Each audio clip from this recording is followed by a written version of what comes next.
방금 전에 소개받은 윤상혁 선교사입니다. 먼저는 오늘 이렇게 귀한 시간 또 하나님의 말씀과 또 하나님께서 허락하시는 은혜를 나눌 수 있도록 기회를 주신 우리 담임 목사님과 당회 그리고 온 교회 앞에 먼저 깊이 감사를 드립니다.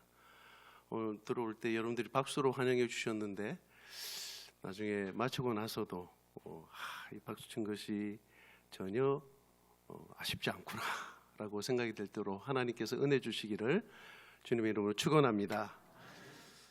저희는 인도네시아 안에 여러 섬들이 있는데요, 그 가운데 수마트라 섬이 있습니다. 이 수마트라 섬의 북쪽에서 2020년까지 40개의 교회를 세우고 또 40명의 사역자를 세우고자 하는 목표를 가지고 교회를 개척하고 또 학교를 세워서 인도네시아에서 사역하였습니다. 감사하게도 하나님께서는 지난 몇 년 동안 저희의 사역의 지경을 넓혀주셨습니다. 저희가 처음에 인도네시아 갈 때는 자카르타에 있었는데요, 자카르타에서 사역할 때는 신학교에서 교수 사역을 하고 또 거기에 있는 대학 교회를 맡아서 섬겼더랬습니다. 그러다가 2015년도에 저희들이 살고 있는 이 북부 수마트라 메단으로 이사를 하게 되었는데요, 그때 그 당시에 저와 함께 사역했던 교회가 9개였습니다. 그리고 함께 사역하던 사역자들이 9명이었는데요. 저희들이 작년 딱 이맘때 이제 한국의 행정국장으로 본부의 부름을 받고 들어올 이후까지 하나님께서 은혜를 많이 주셔서요, 9개의 교회가 23개의 교회가 되었습니다. 할렐루야. 그리고 함께 동력하던 우리 동력자들이 9명이었는데 나올 때는 28명의 동력자들이 되었습니다. 할렐루야. 우리 하나님께 영광과 감사의 박수를 한번 올려드리기 원합니다. 사랑하는 여러분, 선교사들이 이런 사역을 나누고 보고할 때에 그 이유는 이게 선교사 개인의 영광과 기쁨이 아니기 때문입니다. 선교사들이 나누는 가운데에서 이게 기쁨과 영광의 소식이 있다면 그것은 선교사 개인의 영광과 기쁨만이 아니라 이거는 하나님과 교회 앞의 영광인 줄 믿습니다. 아울러 선교사님들이 나누는 소식 가운데에서 아픔도 있고 슬픔도 있다면 그것은 선교사 개인의 슬픔과 아픔의 이야기만이 아니라 이것은 교회의 슬픔이요 교회의 아픔인 줄 믿습니다.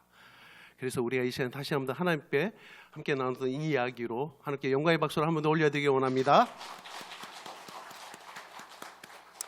사랑하는 성도 여러분, 선교사가 낯선 환경과 새로운 문화 속에서 주어진 사역을 감당할 때 가장 필요한 것이 있다면 무엇이라고 생각하십니까? 생각해보면 어디 필요한 것이 한두 가지겠습니까? 그런데 허버트 케인 박사는 선교사의 생활과 사역이라는 그의 책에서 그 첫 시작을 소명, 즉 부르심을 언급하고 있습니다. 왜 그렇습니까? 왜 선교사에게 이 소명이 그토록 중요한 것입니까? 그것은 한마디로 선교제에서의 삶이 녹록하지 않기 때문입니다. 때로는 그저 남들 이야기 줄만 알았고 자신에게는 평생 일어나지 않을 것만 같았던 그 시간을 때로는 선교사들은 견뎌야 하고요, 포기치 않고 상황과 형편을 이겨내는 비결이 있다면 그것은 바로 하나님이 자신을 부르셨다라는 부르심인 것입니다. 그런데 하나님의 부르심은 단지 선교사들에게만 주어진 것은 아닙니다. 이 자리에 오신 여러분들도 하나님께서 우리를 부르셨기에 그 부르심에 순종하여 이 자리에 나오신 줄 믿습니다. 아멘입니까? 하나님이 여러분들을 부르셨습니다. 아멘입니까? 하나님이 우리를 주의 몸된 교회로 부르셨고요, 하나님이 우리를 주의 자녀로 부르셨습니다. 하나님이 우리를 죄에 서 있던 우리를 빛의 자녀로 부르신 줄 믿습니다. 그런데 오늘 우리가 함께 읽었던 짧은 본문 속에서 하나님은 우리를 하늘의 미랄로 부르셨음을 깨닫게 됩니다. 하나님이 저와 여러분 우리를 하늘의 미랄로 부르셨습니다. 왜요? 그것은 우리의 삶에 열매를 맺도록 하기 위한 것이었습니다. 하나님은 우리의 삶 가운데 열매를 맺기를 원하십니다. 그저 열매 맺는 것이 아니라 열매 맺는 삶이 돼 풍성히 맺는 삶을 하나님이 기뻐하십니다. 아울러 주님은 우리의 삶에서 그렇다면 하나님이 저와 여러분들을 우리를 열매 맺는 삶으로 미랄로 부르셨는데 어떻게 하면은 이 열매 맺는 삶을 이 땅 가운데 살아갈 수 있는지를, 그 비결을 또한 가르쳐 주십니다. 그 비결이 무엇입니까? 죽는 것입니다. 땅에 떨어져 죽는 것입니다. 오늘 우리가 함께 읽었던 본문의 말씀이 그렇습니다. 땅에 떨어져 죽지 아니하면 하나님 그대로 있지만 죽으면 많은 열매를 맺는다라고 말씀하고 있습니다. 저와 여러분들은 하나님이 미랄로 부르셨는데, 하나님이 원하시는 것은 우리가 이 땅에서 미랄로 사는 것만이 아니라 미랄로 죽어서 열매를 맺되 많은 열매를 맺기를 원하신다라고 말씀하고 있는 것입니다. 아멘입니까? 한국에 들어올 때마다 느낀 점이 있었습니다. 그것은 한국 사회가 참 물질적으로 부유해졌다라는 것이죠. 오늘 아침에 오기 전에요, 옷을 입고 양말을 딱 신다가 갑자기 제가 옛날 생각이 나면서 아내에게 이렇게 물었습니다. 아마 이 자리에 계신 분들이 아마 다들 그런 경험들이 있었을 것인데요. 옛날에는 양말을 신으면 어떻습니까? 왜 그리 구멍이 난 양말들을 많이 신었는지 몰라요. 그럼 구멍 난 양말을 어떻게 했습니까? 다 집어서 신었어요. 그렇죠? 저만 그런 것 아니죠? 여러분들은 다 그러시지 않았습니까? 우리 어렸을 때, 우리 젊었을 때는 구멍 난 양말 그렇게 쉽게 안 버렸거든요. 양말에 구멍이라도 났으면 늘 집어서 신었는데, 요즘은요, 요즘 우리 아이들 보고 구멍 난 양말 신으라고 뭐라고 얘기하면 꼰대라고 얘기합니다. 뭐 엄마 아빠 그 옛날 이야기죠. 요즘 누가 구멍 난 양말을 신어요? 그만큼 한국 사회가 부유해진 것은 맞는 것 같습니다. 편해졌고요, 화려해졌습니다. 한국에 올 때마다 느끼는 것 중에 하나가, 이 한국 사회가 이 차가 다른 것보다, 뭐 건물도 그렇지만 차가 갑자기 몇 년 사이에 확 바뀐 것 같아요. 다 차들이 얼마나 깨끗하고 멋지고 화려한지 모르겠습니다. 세계 어느 나라를 가봐도 이렇게 멋진 차를 갖고 있는 나라가 흔하지 않는 것 같습니다. 그런데 문제는 이렇게 물질적으로 부유해지고 편해졌는데 영적으로는 어떻습니까? 아마 여러분들도 많이 느끼실 것입니다. 한국 사회를 볼 때마다 이래도 되나? 한국이 어떻게 하다가 이렇게 됐나? 교회가 한국 사회를 비추는 거울이었던 적이 있었습니다. 교회의 목소리가 한국 사회를 이끄는 빛이었고 깨끗게 하는 소금이었던 적이 있었습니다. 그런데 지금은 어떻습니까? 지금은 세상 사람들 어느 누구도 교회를 보고 두려워하기보다는 교회를 향하여 조롱하는 소리가 높아져 갑니다. 가정에서도요, 교회에서도 이런저런 문제들이 일어나는 소식들을 듣습니다. 이유가 뭘까요? 왜 가정에서도 교회에서도 세상에서도 이렇게 문제들이 많은 걸까요? 여러 가지 이유를 찾아볼 수 있겠지만 한마디로 죽지 못해서입니다. 죽지 못하니 문제가 일어나는 것이죠. 육신의 정욕, 안목의 정욕, 이생의 자랑, 거기에서 죽지 못하니 욕심과 질투가 우리를 사로잡고 있는 것이죠. 선교 현장에서도 마찬가지입니다. 죽을 때 열매를 맺습니다. 아니, 좀 더 직설적으로 말씀드리면요, 죽어야만 열매를 맺습니다. 죽을 때 열매를 맺을 뿐만 아니라 죽어야만 열매를 맺는 것입니다. 다른 말로는 죽지 않으면 열매를 맺을 수 없다라는 것이죠.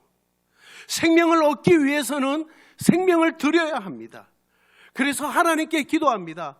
하나님의 미랄로 살다가 하나님, 하나님의 미랄로 죽게 하소서. 할렐루야. 저는 오늘 이 시간에 하나님의 미랄 같이 살다가 세 명의 죽음에 대한 이야기를 여러분과 함께 좀 나누기를 원합니다. 동영상 우리 PPT 한번 보여주시겠습니까?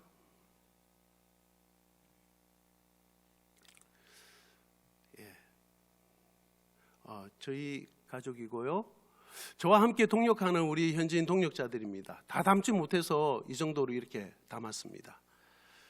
제가 여러분들과 소개하셨던 첫 번째 사람은요, 우리 까르티니 아주머니이십니다. 저희가 자카르타에 살면서 그곳 신학생들과 벤쫑안이라는 마을에 방과후 무료 학교를 열었습니다. 벤쫑안 마을 사람들 대부분은 아침에 나가 주변 마을들을 다니면서 쓰레기를 주워오고 오후에는 그것을 가지고 재활용품을 할 만한 것들을 골라서 그것을 다시 되팔아 하루하루를 살아가는, 말 그대로 경제적으로는 참으로 힘들게 사는 사람들이었습니다. 또한 100% 무슬림이었던 이곳에 낯선 외국인과 우리 신학생들, 예수를 믿는 학생들이 오니 처음에는 다들 저희들을 바라보는 눈빛이 경계하는 눈빛이었습니다. 그러나 한 번, 두 번 계속 저희들이 그 마을에 찾아가니까 점점 이들의 마음도 풀리는 것을 느꼈습니다. 그곳에서 만났던 여러 정들었던 사람들 가운데에 저희 부부가 가장 마음을 많이 쏟았던 아주머니가 바로 이 까르띠니 아주머니였습니다. 당시 가난한 까르띠니 아주머니는 경제적으로도 힘이 들 뿐만 아니라 몸에 병이 있었는데 천식으로 오랫동안 고생을 하고 있었습니다. 이 아주머니에 관한 사연을 일일이 다 이야기하자면 너무 길고, 아내와 저는 매주 그 집을 찾아가고 갈 때마다 때로는 쌀을, 때로는 기름을, 때로는 이 아주머니의 약값에 쓸 돈을 아주머니의 손에 쥐어주고 사랑을 나누었습니다. 그러던 어느 날 저희 부부가 이 까르띠니 아주머니를 만났을 때에 순간 제가 알겠더라고요. 오늘이 어쩌면 이 땅에서 이 아주머니를 만나는 마지막 날이 될 수 있겠구나. 이 땅에서의 아주머니의 시간이 얼마 남지 않았구나라는 생각이 들었습니다. 그러나 이 까르띠니 아주머니에게 필요한 것이 무엇일까요? 아주머니에게 쌀도 필요합니다. 아주머니에게 기름도 필요하고요. 아주머니의 약값을 쓸 돈도 필요합니다. 하지만 그 순간 제 마음 가운데 이 아주머니에게 있어서, 이 땅에서의 삶의 시간이 얼마 남지 않은 이 아주머니에게 있어서 정말 필요한 것이 있다면 그것이 무엇일까요? 예수 그리스도에 대한 복음이었습니다. 할렐루야. 아주머니를 붙들고 복음을 전하기 시작했습니다. 그전에는 수개월 동안을, 물론 아주머니 저희가 예수 믿는다는 것을 알고 있었습니다. 하지만 이 아주머니에게 처음부터 예수님을 전하지 않았습니다. 그저 저희들은 사랑으로 이 아주머니에게 다가갔습니다. 한 번 다가가고 두 번 다가가고 처음에 경계의 눈빛을 하던 그 눈빛이 풀려가지고 가는 것을 느낄 수 있었습니다. 그러나 오늘은 어쩌면 이 아주머니를 만나는 마지막 날이 될 수 있겠구나 라는 마음의 부담이 이 아주머니에게 복음을 전해야 되겠다라는 생각이 되었습니다. 아주머니에게 복음을 전했습니다. 하나님께서 아주머니 너무 사랑하셔서 너무 아름다운 곳을 만들어 주셨는데 그곳은 지금 아주머니 하고 있는 이런 병이나 슬픔이나 눈물이나 고통이 없는 그런 곳입니다. 그런데 그곳에 갈 수 없는 이유가 바로 죄라는 것 때문이고, 그 죄의 문제를 해결하기 위해서 인간의 힘으로는 도무지 해결할 수 없어서 하나님께서 그 해결책으로 아들 예수 그리스도를 보내주셨는데, 그분이 약속대로 십자가에서 죽으시고 3일 만에 부활하셨으며 그 예수 그리스도를 믿는 자마다 죄의 문제가 해결될 뿐만 아니라 천국이 주어집니다. 예수를 믿는 자들마다 더 이상 눈물도 고통도 슬픔도 없는 그 천국이 선물로 주어집니다. 아주머니 예수님 믿으세요. 예수님 믿으시겠습니까? 놀라운 사실은 아주머니가 예수님을 믿겠다라는 것입니다. 아주머니와 함께 짧은 대화 속에서 아주머니가 구원의 확신과 천국의 소망을 갖게 되는 것을 알게 되었습니다. 아니, 선교사님, 그 짧은 시간에 어떻게 몇 마디 나눔 가지고 아주머니가 어떻게 천국의 확신, 구원의 확신, 천국의 소망을 가졌다고 얘기할 수 있습니까? 놀라운 것은 그 다음 주부터 아주머니가 그의 아이들을, 자녀들을 교회에 보내기 시작한 것입니다. 까르띠니 아주머니의 소원은 이후로 건강하게 나아서 보통 사람들처럼 먹고 보통 사람들처럼 걸어서 교회 가고 싶다라고 했습니다. 얼마 후 까르띠니 아주머니가 세상을 떠났다는 이야기를 들었습니다. 비록 까르띠니 아주머니는 병들어 이 땅에서 고생하다가 결국 세상을 떠났지만 아주머니의 죽음을 통해 그의 가족들이 예수님을 믿어 구원받았습니다. 아주머니는 그 가정을 위한 한 알의 밀알이 되었던 것입니다. 할렐루야. 두 번째 여러분들과 함께 나누고 싶은 한 사람은 아나 전도사님입니다. 자카르타에서 신학교 교수와 대학 교회를 담임하며 사역할 때였습니다. 그 시간 동안 잊혀지지 않는 일들이 참 많았는데요. 그 가운데 하나는 바로 아나 전도사님의 죽음에 관한 일이었습니다. 이 아나 전도사님은 순바라는 아주 작은 섬에서 온 자매입니다. 순바라는 곳은 여러분들 인도네시아 하면은 아주 유명한 도시 자카르타, 또 하나 있죠. 뭡니까? 발리. 들어보셨죠? 발리. 자카르타에서 발리까지 비행기로 약 1시간 조금 넘어서 걸립니다. 이 발리에서 다시 조금만 더 그보다 작은 비행기로 한 1시간 정도 더 가는 곳이 순바라는 섬입니다. 이 순바라는 섬에서 내려가지고 다시 자동차로 한 2시간 정도 산을 향해 쭉 올라가 보면요, 거기에는 전기가 없습니다. 예. 물도 산에서 내려오는 물 받아가지고 쓰는 그런 사람들이 살고 있는 그런 마을이었습니다. 그 마을에서 이 아나 전도사님이 저희가 있는 자카르타의 신학교에 목사가 되겠다라는 마음으로 찾아왔습니다.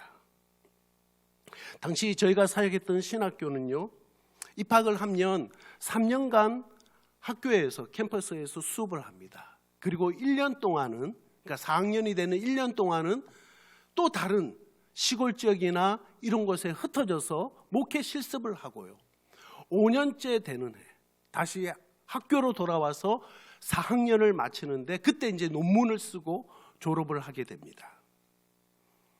평소에도 몸이 약했던 이 아나 전도사님이 1년간 목회 실습을 하기 위해서 간 곳이 너무 환경적으로 열악한 곳이었습니다. 그러다 보니 몸에 병이 들은 거예요. 나중에 이 아나 전도사님이 몸에 병이 들었다는 이야기를 듣고 저희 학교에서 이런 약 저런 약을 구해서 먹여보고 치료를 해보았지만 결국 아나 전도사님은 세상을 떠났습니다. 그때 아나 전도사님의 나이가 23살입니다. 아직 신학교도 졸업하지 못한 채 아나 전도사님이 세상을 떠난 것입니다. 2013년도 아나 전도사님이 세상을 떠나서 저희 신학교에서 한 교수님이 이 순바섬까지, 이 부모님이 살고 있는 이 순바섬까지 가서 이 아나 전도사님의 장례식을 돕기로 했습니다. 근데 이 순바섬 그때 그곳에는요, 강력한 무슬림들이 살기보다는 이 토속 신앙이 강한 거예요.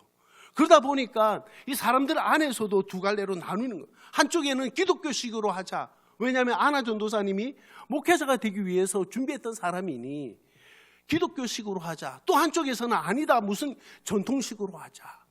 이렇게 하다가 결국은 기독교식으로 장례식을 치르게 되었습니다.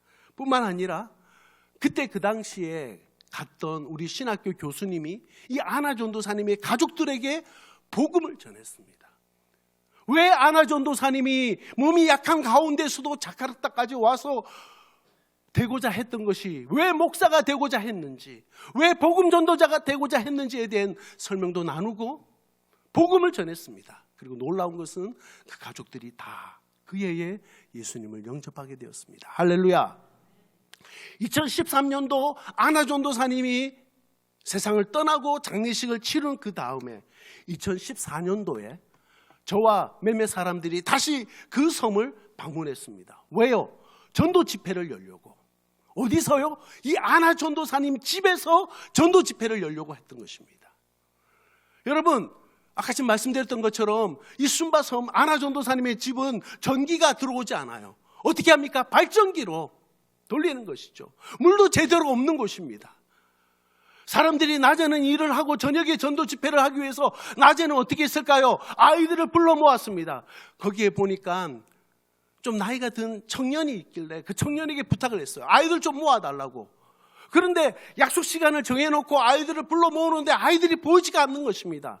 근데 약속된 시간들 사이사이 보니까 어디에서 아이들이 숲에서 나오기 시작하는 것이에요.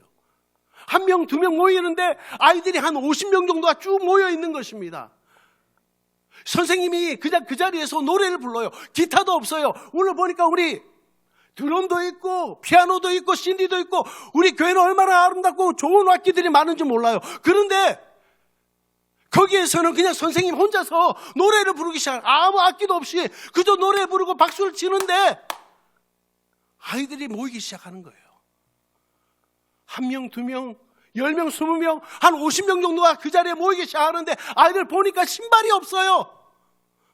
아이들이 뜨거운 그 바닥을 신발도 없이 슬리퍼도 없이 아이들이 다가오는 것입니다. 모여 있어요. 아이들이 모였습니다. 제가 아이들에게 복음을 전했습니다. 예수를 믿겠냐고 도전했습니다. 아이들이 예수를 믿겠다고 응답했습니다. 할렐루야!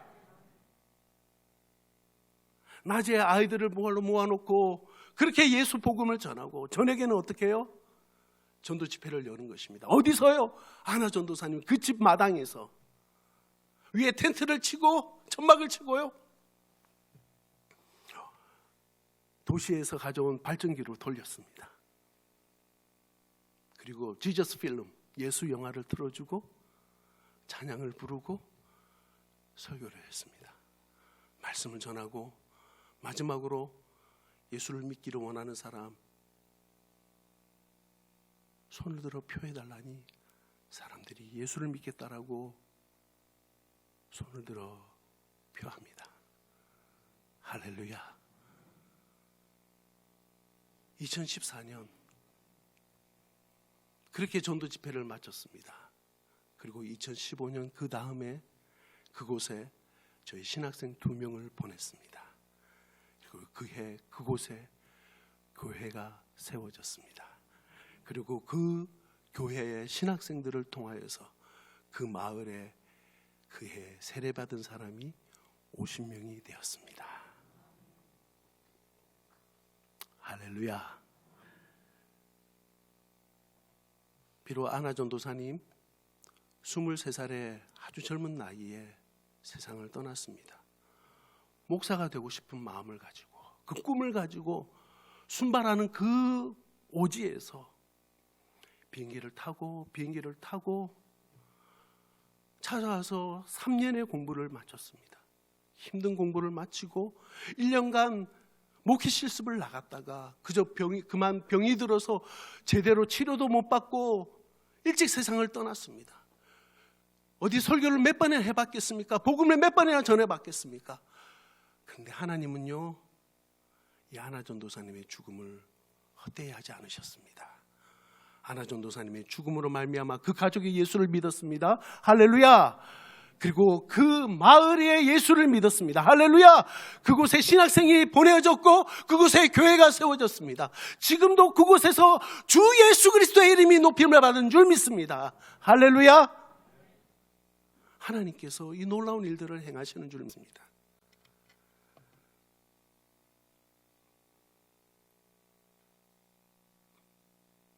안화전도사님 집에서의 전도 집회 모습이고요. 마지막으로 여러분들에게 소개해드리고 싶은 사람은 루비 캔드릭이라는 선교사님입니다. 아마 여러분들 들어본 분들도 계실 것입니다. 서울 합장동 양화진에 있는 외국인 선교사 묘역에 가보면 여기에는 조선에 와서 선교하다가 돌아가신 선교사님들과 또 평신도들의 묘가 167개가 있습니다.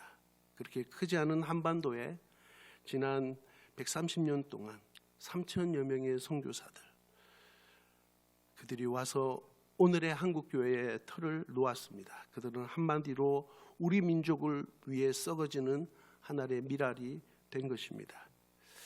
그런 점에서 여기 조선 땅에서 숭고한 정신으로 살다간 한 사람을 소개하고 싶습니다. 바로 그녀는 루비 캔드릭이라는 여자 선교사님입니다.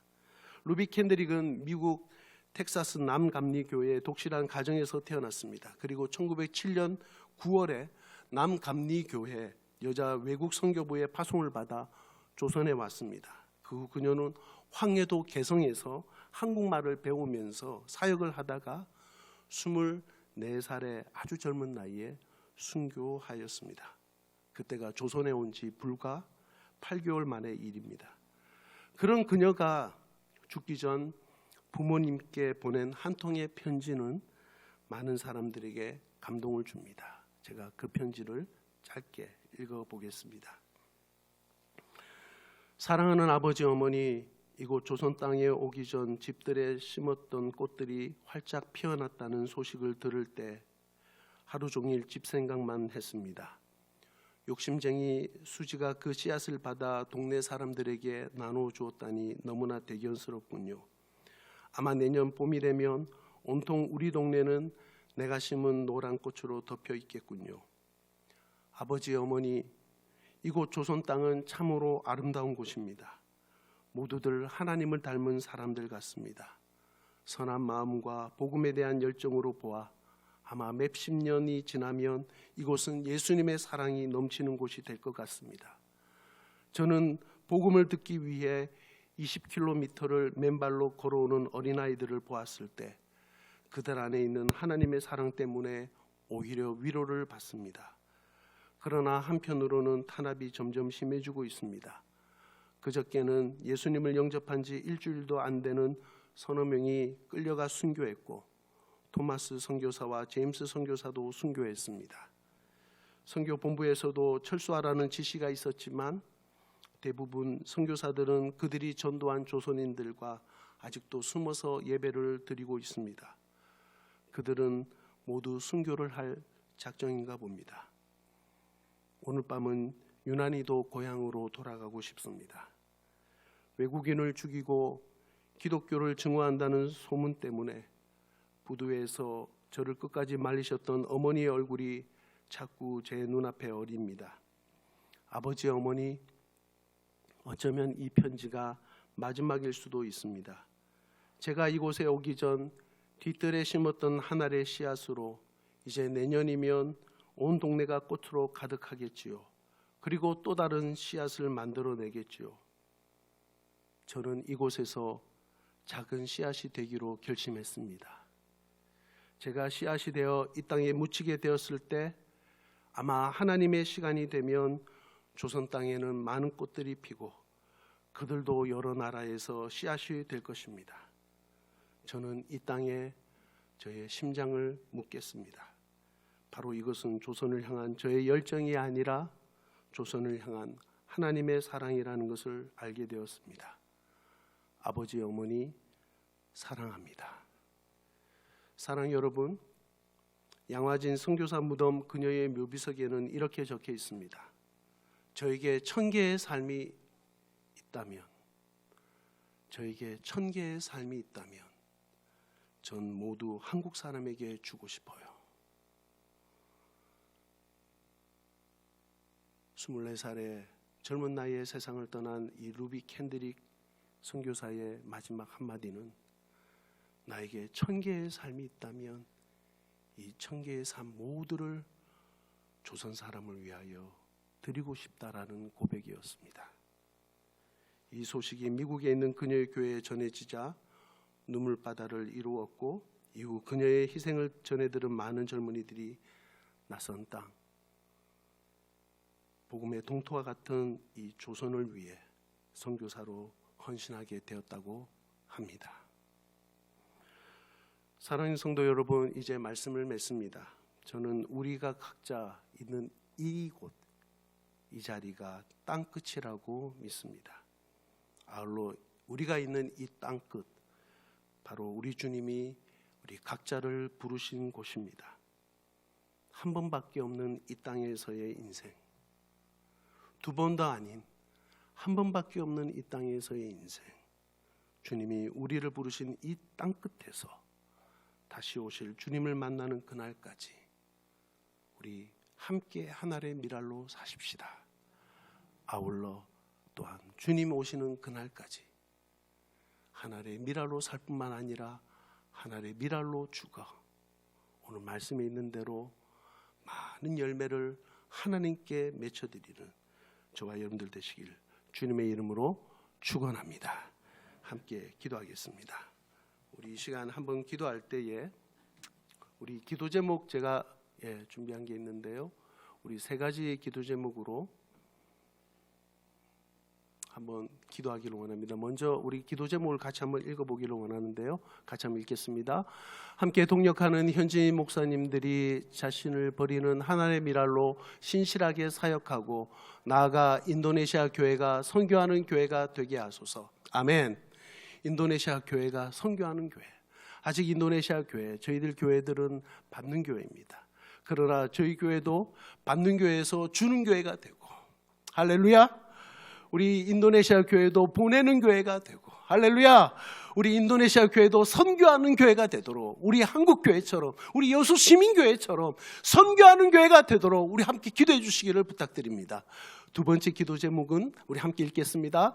무슬림 선교를 위하여 세운 브니엘 기도학교를 통하여 복음을 전파하고 다음 세대를 섬기게 하소서. 제가 사실 오늘 여러분과 나누고 싶은 이야기들이 너무 많습니다. 지나왔던 삶의 시간들 속에 하나님 베푸신 은혜도 많고요, 나누고 싶은 사역의 열매도 너무나 많지만 오늘 짧은 시간 속에서 나누지 못했던 것 가운데 하나가 학교에 관한 이야기입니다. 제가 섬기고 있는 학교가 브니엘 기독학교인데요, 브니엘 기독학교를 통해서 하나님이 하시고자 하시는 일들이 너무나 많습니다. 너무나 귀합니다. 특별히 이 학교를 위해서 한번 기도해 주시기를 부탁드리겠습니다. 그리고 마지막으로요, 함께 기도하겠습니다. 더 많은 단기 선교팀들이 찾아와서 함께 인도네시아의 선교의 부르심을 품게 하소서. 우리 이 세 가지 제목으로 한번 우리 주님의 이름 한번 크게 한번 부르시고 한번 기도하기를 원합니다. 같이 한번 기도하겠습니다.